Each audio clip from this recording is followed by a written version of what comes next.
मैं अमजद सर स्वागत करता हूं आप लोगों का टारगेट सोनी यूट्यूब चैनल में। और मैं आज आपके लिए लेकर के आया हूं पोएटिक डिवाइसेस।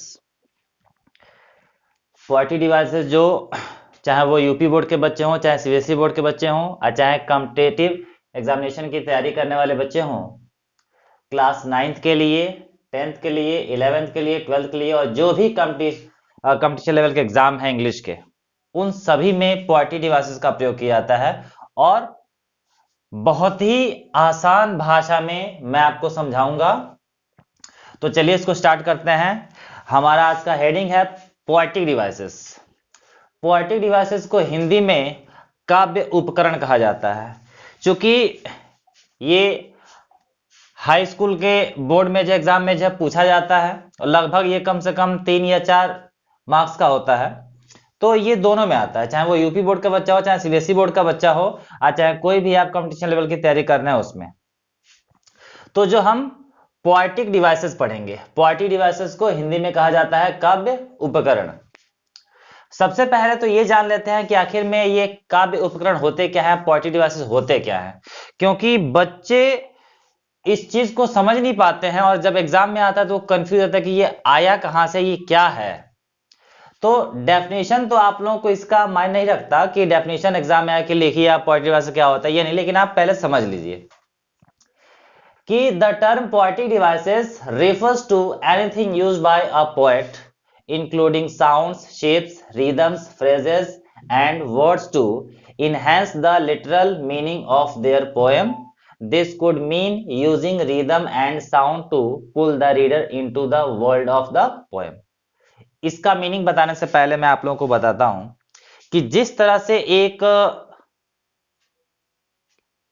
लड़की ले लेते हैं, अगर उसे दुल्हन जो है बनना रहता है तो जिस तरह से उसको अच्छे अच्छे कपड़ों से, अच्छे अच्छे गहनों से, हर चीज से उसका श्रृंगार किया जाता है, ठीक उसी तरह से जो एक पोएट होता है, जब वह किसी पोएम की रचना को करता है तो वो अपने पोएटिक डिवाइसेस से, काव्य उपकरणों से उस अपनी पोएम को क्या करता है, वो डेकोरेट करता है, सजाता है।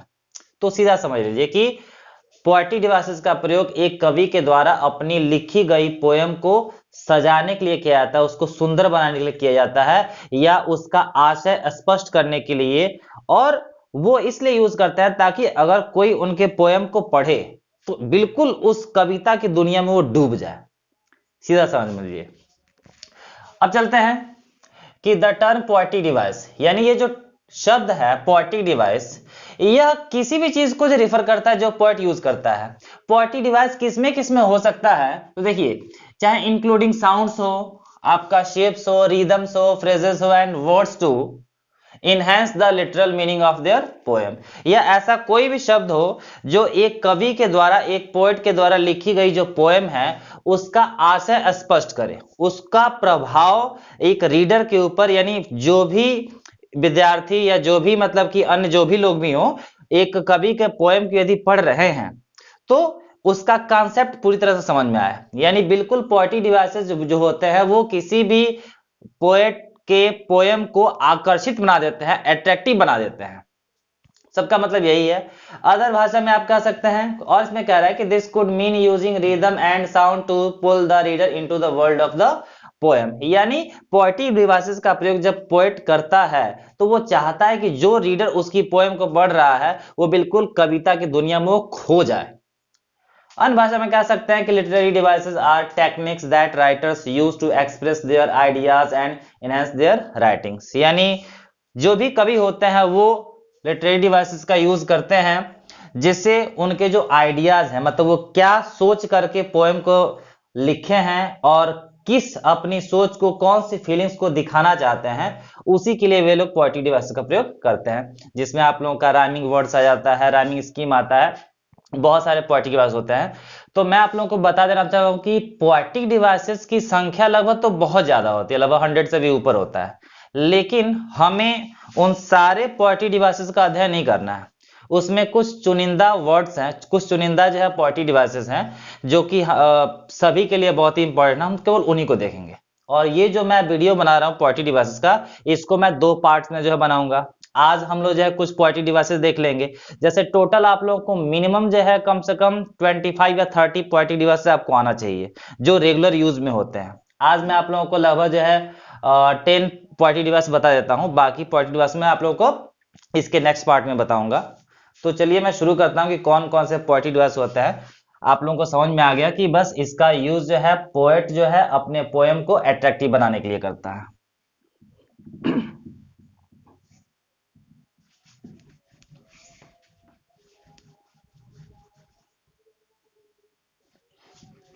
देखिए, सबसे पहले बात करें एलिट्रेशन की।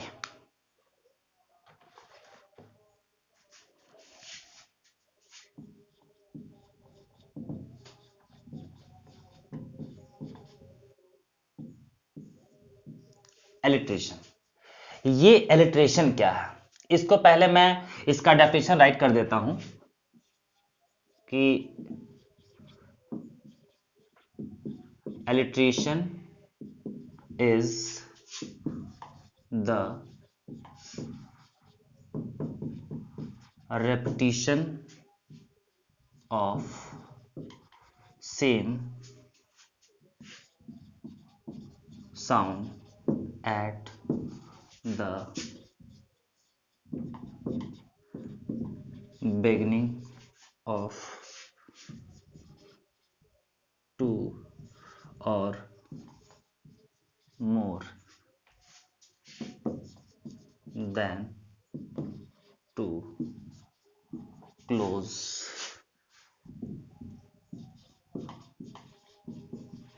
connected words।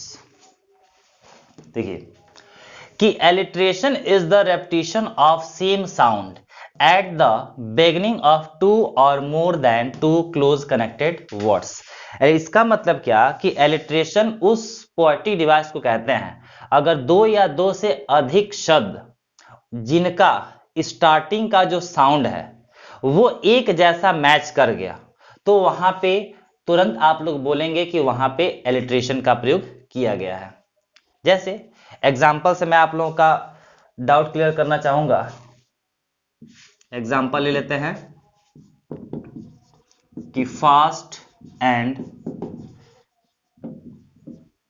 फ्यूरियस।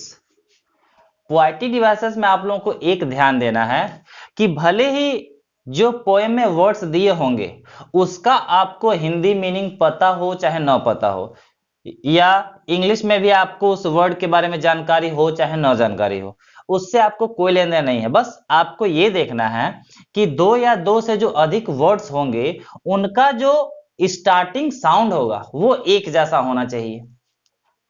जैसे मैंने राइट कर दिया फास्ट एंड फ्यूरियस। देखिए ये दो शब्द हैं और दोनों ये जो वर्ड्स हैं वो स्टार्ट किससे हो रहे हैं, एफ से, यानी दोनों वर्ड्स का जो साउंड है वो क्या है, सेम है, फास्ट फ्यूरियस, यानी फ से दोनों जो स्टार्ट हो रहा है। तो यहां पे आपका कौन सा पोएटिक डिवाइस होगा, एलिट्रेशन होगा। एक और ले लेते हैं, कोका कोला। कोका कोला, अब यहां पे देखिए कोका कोला यानी को यह स्टार्टिंग में ही मैच कर रहा है, तो यहां इसमें भी क्या है, पोएटिक डिवाइस एलिट्रेशन है। और एग्जांपल ले लेते हैं, टीनी टैन। इसका मीनिंग कुछ भी हो, आपको मीनिंग पर नहीं जाना है, बस आपको वर्ड्स का स्टार्टिंग साउंड देखना है। टीनी टैन, ये दोनों जो है किससे स्टार्ट हो रहे हैं, टी से स्टार्ट हो रहे हैं, यानी यहां पे आपका क्या है, एलिट्रेशन है। और आप ले लेते हैं एंड सेव्ड सम पार्ट। जैसे ये किसी कविता की एक लाइन है, एंड सेव्ड सम पार्ट। अब यहां पे आप ध्यान से देखेंगे कि सेव्ड सम, ये दोनों वर्ड्स जो हैं वो एस से शुरू हो रहे हैं। इसका मतलब क्या कि इसमें एलिट्रेशन है। तो आई होप आप लोगों को समझ में आ गया है कि एलिट्रेशन होता क्या है। यानी एलिट्रेशन उस पोएटिक डिवाइस को कहते हैं जो अपने दो या दो से अधिक क्लोजली वर्ड्स का जो स्टार्टिंग साउंड होता है उसको मैच करे। तो कोई भी दो या दो से अधिक साउंड मतलब कि वर्ड्स होगा, अगर दोनों का स्टार्टिंग जो है साउंड मैच कर रहा है तो वहां पे आप एलिट्रेशन लिखेंगे। इसको आप लोग जो है स्क्रीनशॉट ले लीजिए। तो अभी आप लोगों ने एलिट्रेशन देखा। नेक्स्ट हमारा पोएटिक डिवाइस है एनाफोरा। ये एनाफोरा क्या होता है इसको देखते हैं कि anaphora is the repetition of a word or phrase at the beginning of a series of sentences. इसका मतलब क्या हुआ कि पोएम्स जो आपकी लिखी रहती हैं वो लाइन बाय लाइन जो है चलती रहती हैं, ठीक है। अगर दो या दो से अधिक लाइंस, मतलब दो या दो से अधिक सेंटेंसेस, अगर उन सेंटेंसेस का शुरुआत किसी सेम फ्रेज से हो जाए या सेम वर्ड से हो जाए तो वहां आपका जो है पोएटिक डिवाइस होगा एनाफोरा। जैसे एग्जांपल लेते हैं कि ये 10th क्लास की एक पोएम है, 10th या 9th की हो सकती है, मतलब किसी भी पोएम की। उसमें आप लोग देखिए दो लाइंस मैंने लिखा है कि some say the world will end in fire, some say in ice. तो ये किसी पोएम की दो लाइंस हैं, ऐसी बहुत सारी लाइंस होंगी। तो आपको ध्यान देना है कि ये दोनों लाइंस का स्टार्टिंग सेम वर्ड से हुआ है। इसमें भी सम है और इसमें भी सम है, यानी कितने भी लाइंस हो, चाहे टू लाइंस हो, 3 लाइंस हो, 4 लाइंस हो, अगर उन लाइनों का स्टार्टिंग वर्ड सेम मैच कर रहा है तो वहां आपका पोएटिक डिवाइस हो जाएगा एनाफोरा, ठीक है। तो मैं बार बार आपको बता रहा हूं कि अगर जो बच्चे जिनका इंग्लिश कमजोर है और पोएम के मीनिंग को समझ नहीं पाते हैं तो आपको उस पोएम के द्वारा लिखा गया, मतलब पोएम जो लिखी गई है उसका आपको अर्थ समझ में आ रहा है चाहे नहीं आ रहा है, उससे आपको कोई लेना नहीं है। आपको पोएटिक डिवाइस केवल छांटने की टेक्निक होनी चाहिए। तो टेक्निक मैंने आपको बता दिया कि दो या दो से अधिक लाइंस का अगर फर्स्ट जो है वर्ड मैच कर जाए, साउंड नहीं, पूरा का पूरा वर्ड हो, ठीक है, तो वहां पे आपका क्या होगा, एनाफोरा होगा। तो इस बात को आपको ध्यान देना है। तो आई होप ये आप लोगों का कंप्लीट हो गया एनाफोरा। अब इसके बाद हम नेक्स्ट पोएटिक डिवाइस देखते हैं।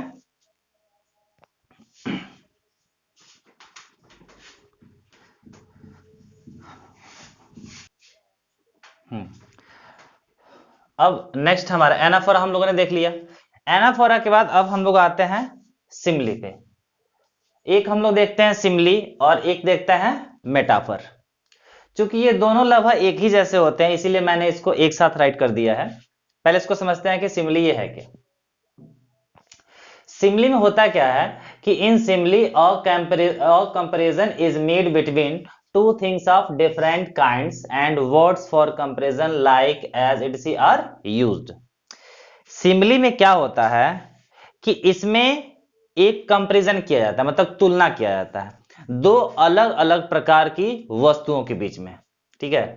तो जब दो अलग अलग प्रकार की वस्तुओं के बीच में हम तुलना करेंगे, और तुलना के लिए जैसे कि हो सकता है कि पोएट लाइक का यूज करे या एज का यूज करे, ठीक है, तो वहां पे सिमली जो है पोएटिक डिवाइस होता है। तो इसका इसका जो है पहचानने का जो टेक्निक है या शॉर्टकट तरीका वो बिल्कुल आसान है। अगर किसी भी पोएम में आपको लाइक वर्ड दिखाई दे दे या एज वर्ड जो है दिखाई दे दे, ठीक है, तो आप निश्चिंत होकर सीधा राइट कर दिए कि वहां पे कौन सा पोएटिक डिवाइस यूज किया गया है, सिमिली।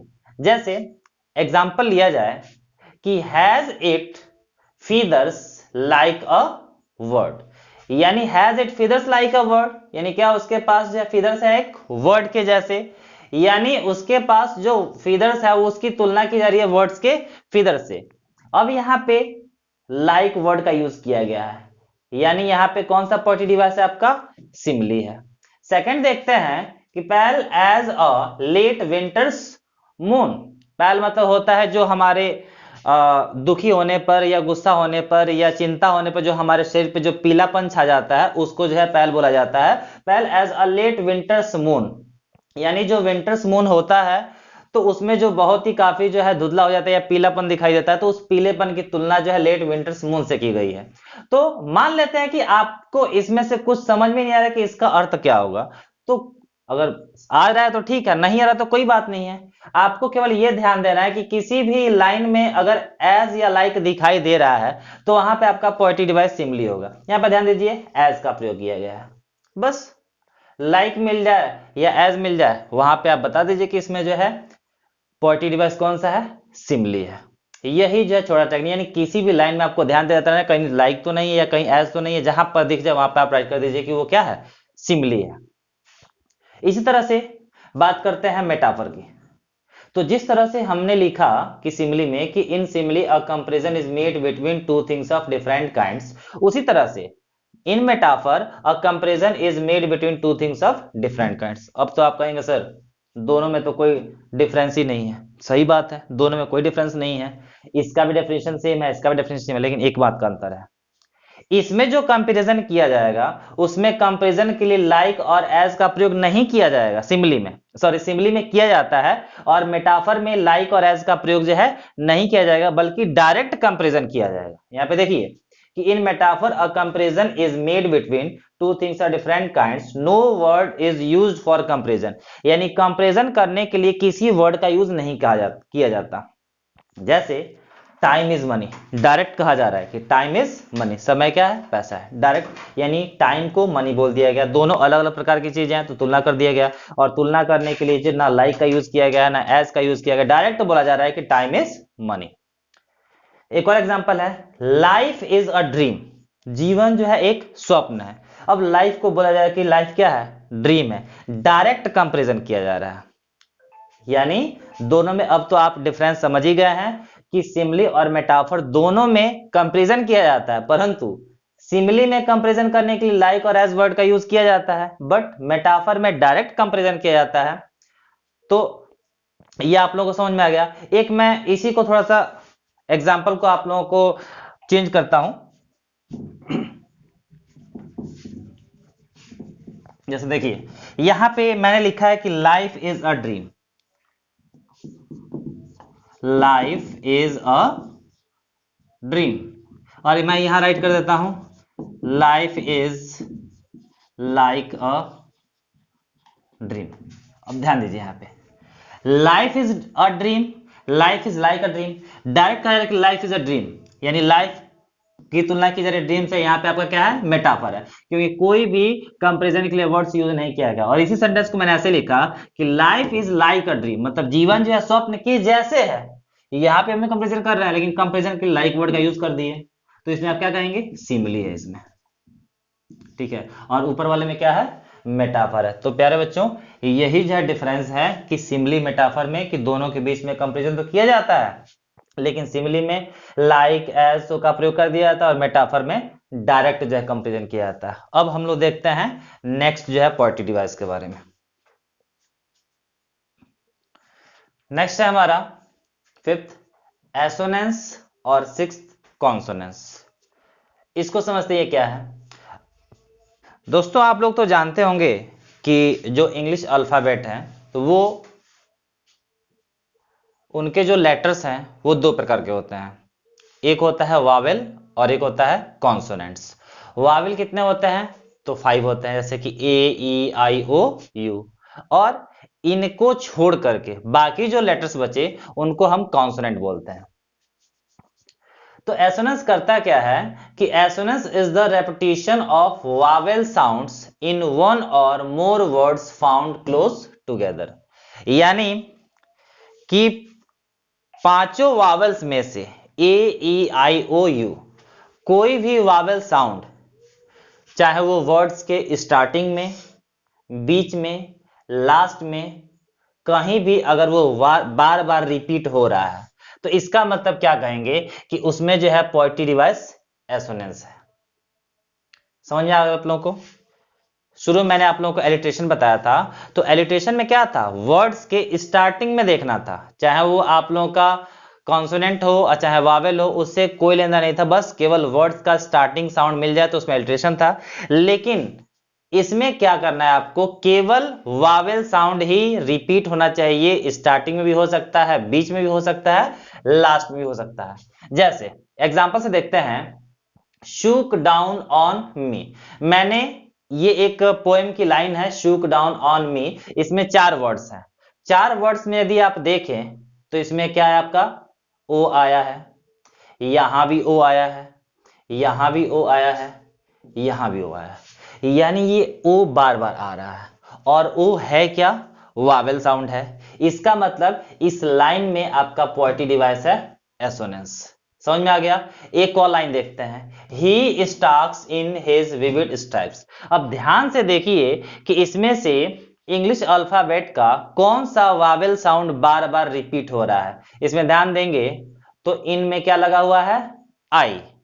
हिज में क्या लगा हुआ है, आई। विविड में यहां भी आई, यहां भी आई, यहां भी आई, यानी आई जो है 1 2 3 4 5 मतलब बार बार ये रिपीट हो रहा है।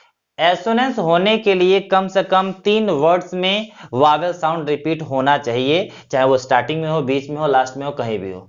तो आप लोगों को समझ में आ गया होगा कि एसोनेंस है क्या। यानी एसोनेंस कोई भी वावेल, सिंगल वावेल साउंड यदि वो एक लाइन में, वर्ड्स में, स्टार्टिंग में, बीच में, कहीं भी वो बार बार जो है रिपीट हो रहा हो तो वहां पे आपको आंख मूंद के एसोनेंस लिख देना है।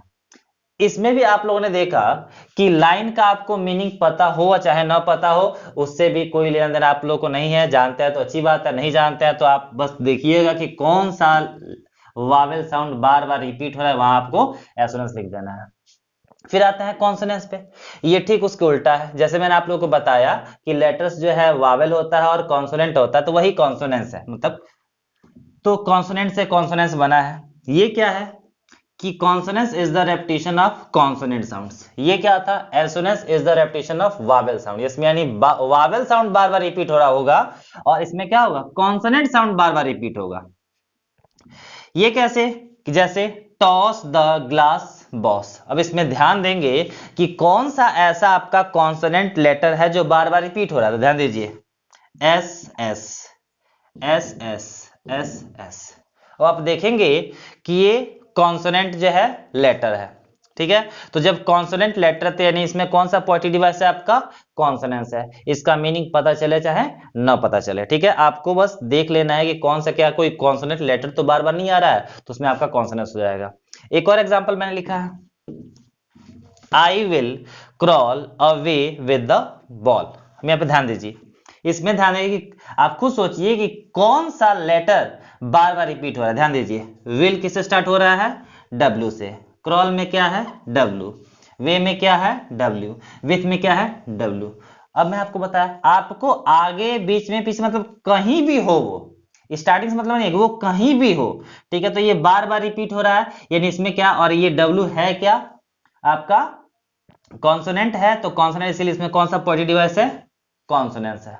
आई होप आप लोगों को समझ में आ गया होगा। हम नेक्स्ट जब पोएटिक डिवाइस पे चलते हैं, ठीक है। इसका स्क्रीनशॉट आप लोग लीजिए।